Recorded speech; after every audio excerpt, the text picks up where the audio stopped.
Well, we've arrived at part 4 of my documentary saga on the Lake Amador Music Festival.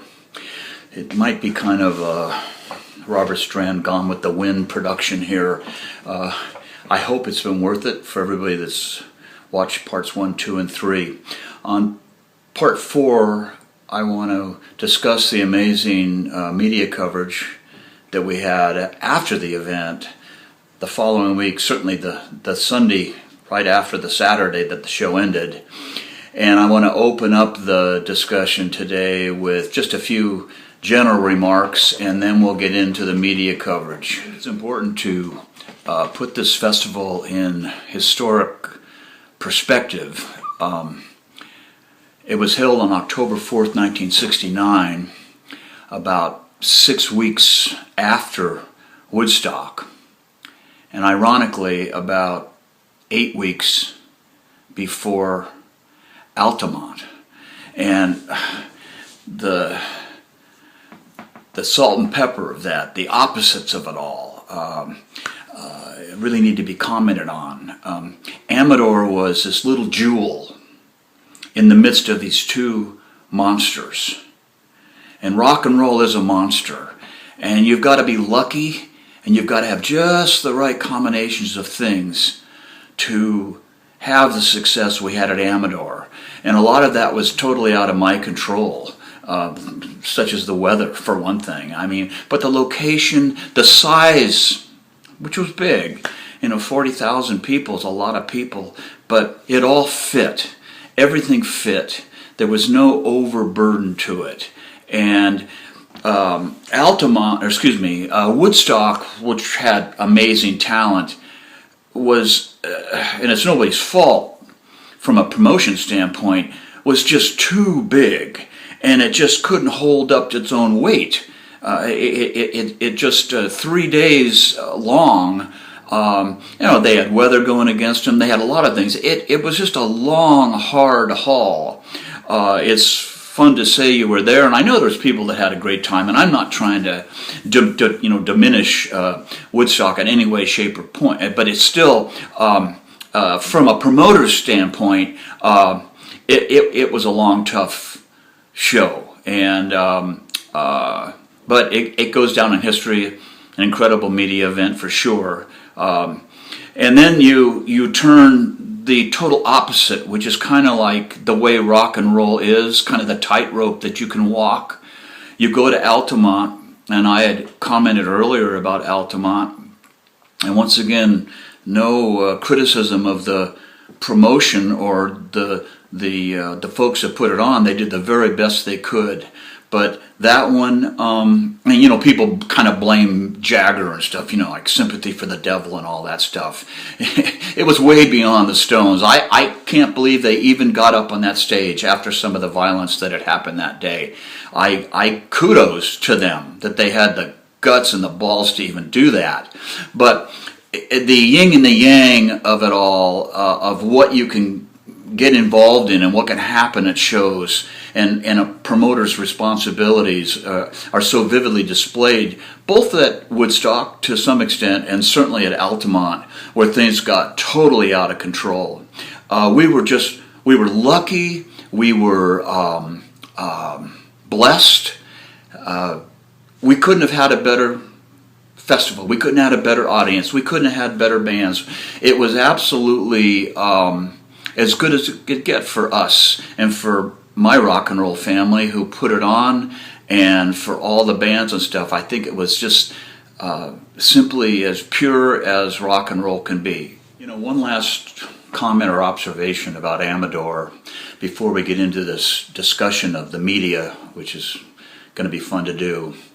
I want to describe a moment that was brought to my attention by my friend and partner Jeff Nerney in an email the other day. And basically what he said was, do you remember the car lights? Do you remember the miles and miles of car lights? And what he was saying was, when we were standing up on the hill the day before or the night before the show, and you've got every dime in the world put up, you've risked everything you have, and we could look out for miles and see nothing but a stream of car lights coming. It was so emotional to stand there and go, they're coming. And I know this sounds kind of corny, but it's kind of like our Field of Dreams, if anybody remembers that great movie by Costner. You put up everything you had in hopes of something wonderful happening, and to look out and see miles and miles of car lights was just absolutely emotionally so intoxicating, so wonderful to feel. And I know that all of us up there that were working, getting ready for opening that thing up in the morning, everybody was standing around going, oh my God, they're coming, they're coming. It was a beautiful moment for all of us. Well, as I was saying, part 4 is really about the media, and it's hard to understand or how so much media attention was created here. The next day and the day after, there was headlines, and you're going to see a bunch of them. Headlines, photo and headline on the San Francisco Sunday Chronicle the day after. Color photo headlines on the Sacramento Bee the next day. Articles in the LA Times, several LA papers, Stockton, Lodi, all that, but across the country. And, I think some of that was helped created by our connection. As I was saying, my partner Gene Lane knew this guy at UPI or AP down in Stockton. And once you get the news coming to news outlets in the right form, they jump on it. And it's not that this show didn't deserve the attention that it got, but I think we were pretty astounded by the amount of coverage we got. What's interesting is to read the different articles and who wrote them. And you could tell in a lot of cases the person was never there and had no idea what went down, and just hooked into basically kind of a negative look at, there was drugs and there was nudity and there was this and that. And what's interesting, and I said this before, there were no arrests at all, and we didn't have one fight incident. We didn't have one incident at that weekend. It was totally peaceful, and several articles do mention that. There's one article where one of the police guys that was not in the site, but really close by, said, hey, the biggest problem we had was just traffic coming and going. Other than that, everybody was cool. There was, just inflammatory type stuff that just didn't happen. And I think if you're ever at a media event or witness something, and then sometimes when you the next day you read the article and you say, well, that wasn't really the way it was. And that was kind of the way it was at Amador. I think the main thing is just the idea that the show got so much publicity, and I think it really honored the festival to have that type of acknowledgement. Particularly, I pick up the Sunday Chronicle, the San Francisco Chronicle, and there is a picture of some people around a bonfire and this big headline about the show. So I want to go through a few of those and kind of read a few of the headlines and I wish I could find more clippings. I've gone back to archives of different newspapers, but 47 years ago is a long time ago. And, we just don't have that many articles that we can show you. But I'll be back and we'll start with our first newspaper article.